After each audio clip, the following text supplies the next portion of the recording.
দাদু সাত পাক হয়ে গেছে।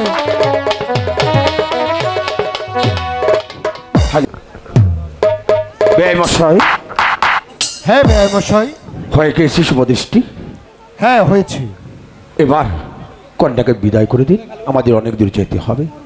মা বেহুলা, এবার তোমার পিতার মাতার কাছ থেকে বিদায় নিয়ে নাও, আমাদের যে অনেক দূর যেতে হবে। আমি তাই নিচ্ছি। বেআই মশাই বলো। আমি বাগানে বাড়ি একটু দাঁড়িয়ে, আপনি বিদায় করে দিন শীঘ্র করে। আসি, ঠিক আছে নমস্কার। বেআই মশাই, নমস্কার। মা,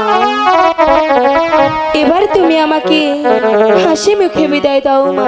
মারে, এ কি বলছিস তুই? আমি তোকে কি করে বিদায় দিব? বিদায় যে আজ দিতেই হবে মা, কারণ কারণ আজ থেকে যে আমার বিয়ে হয়ে গেল মা। আজ থেকে আমি তোমাদের পর হয়ে গিয়েছি।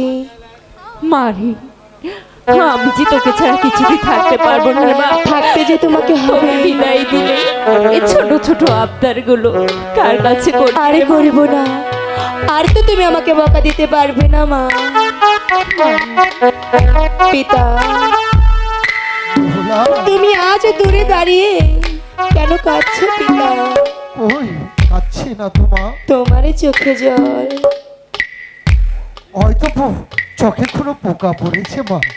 পিতা, আমি তো মারা যাইনি, তুমি কাঁদছো কেন? আমার বিয়ে হয়েছে, আজ আমার আনন্দের দিন, আমাকে হাসি মুখে বিদায় দাও। মারে